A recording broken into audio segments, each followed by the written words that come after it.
Bismillahirrahmanirrahim. Assalamualaikum warahmatullahi wabarakatuh. Bagaimana kabarnya anak soleh hari ini? Ya, alhamdulillah. Sekarang kita masuk kembali ke tema 8 bumiku di tema 1 perubahan waktu dan pengaruhnya di pembelajaran keempat.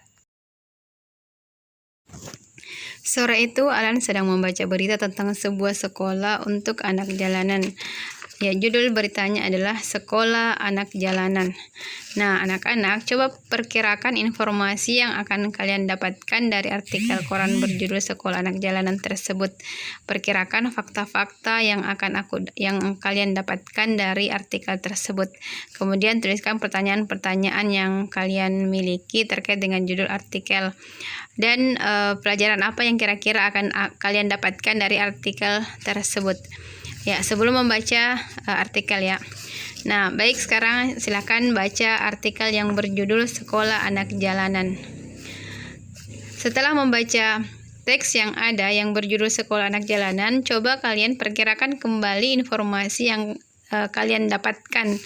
Ya, setelah membaca ya, fakta-fakta apa yang kalian dapatkan, kemudian hal-hal baru apa yang kalian dapatkan dari informasi di artikel setelah membaca, dan pelajaran apa yang kalian dapatkan dari artikel tersebut.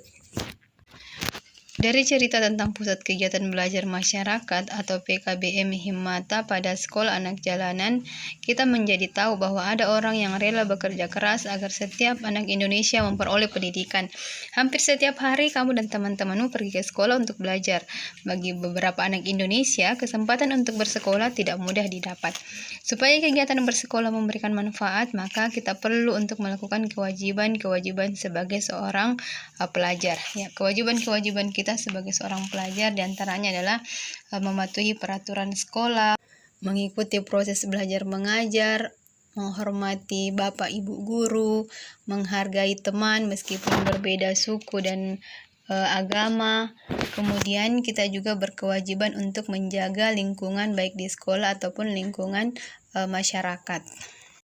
Baik anak-anak, sekarang kita akan melihat tentang negara tetangga. Kemarin kita sudah mempelajari tentang negara tetangga Indonesia yaitu Singapura. Nah, sekarang kita akan belajar tentang negara tetangga lainnya yaitu Thailand dan Vietnam. Ya, Thailand merupakan satu negara yang berada di Asia Tenggara. Ya, wilayah geografis Thailand dapat dibedakan menjadi 4 wilayah yaitu dataran rendah, pegunungan, pegunungan kapur, dan tanah genting kera. Bagian utara dan barat wilayah Thailand merupakan pegunungan, pohon jati banyak tumbuh di pegunungan utara. Bagian tengah wilayah Thailand berupa dataran rendah. Sungai utama di Thailand adalah Sungai Chao Phraya, Sungai Chi, dan Sungai Mun. Negara Thailand beriklim tropis. Dataran rendah berada di bagian tengah. Dataran ini dialiri Sungai Chao Phraya yang mengalir ke Teluk Thailand. Daerahnya merupakan daerah subur. Kemudian daerah pegunungan berada di bagian utara dan barat. Gunung tertinggi adalah Gunung Doi Intanon, yaitu sampai pada 2.576 meter. Kemudian pegunungan kapur berada di bagian timur yang disebut Pegunungan Plato. Dan ada juga tanah genting kera yang memanjang semenanjung Thailand berada di bagian selatan. Ya, untuk lebih jelasnya perhatikan biografi negara Thailand berikut. Dari informasi yang kita dapatkan di atas, ya sekarang kalian bisa membuat peta pikiran yang berisi informasi-informasi penting tentang Thailand. Selanjutnya kita masuk ke negara Vietnam. Luas Vietnam kurang lebih 331.210 km persegi. Daerahnya terdiri atas bukit-bukit dan gunung-gunung berhutan lebat serta sedikit dataran rendah.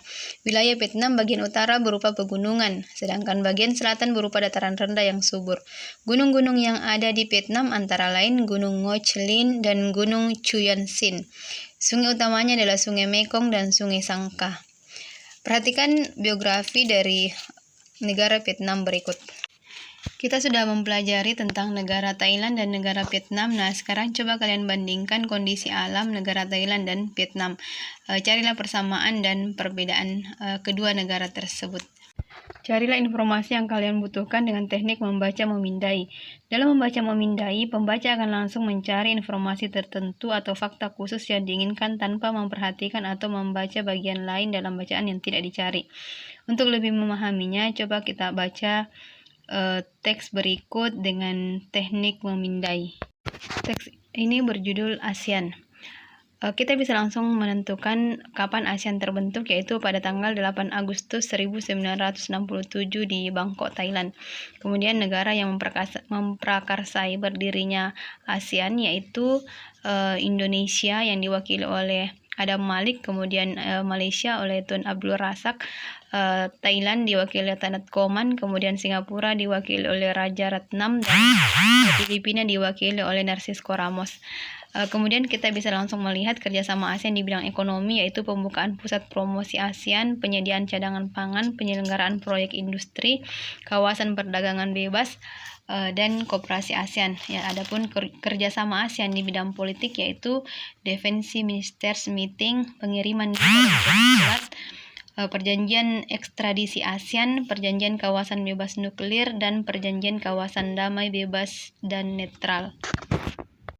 Baik anak-anak, demikianlah pembelajaran kita hari ini. Mudah-mudahan apa yang kita pelajari bermanfaat, dan Ustaz ingatkan kembali untuk senantiasa memanfaatkan waktu dengan sebaik mungkin. Ya, ingat waktu yang sudah berlalu itu tidak akan kembali, maka maksimalkan diri kita untuk memanfaatkan waktu untuk hal-hal yang bermanfaat. Ya, jangan digunakan untuk main game ataupun hal-hal yang tidak ada manfaatnya.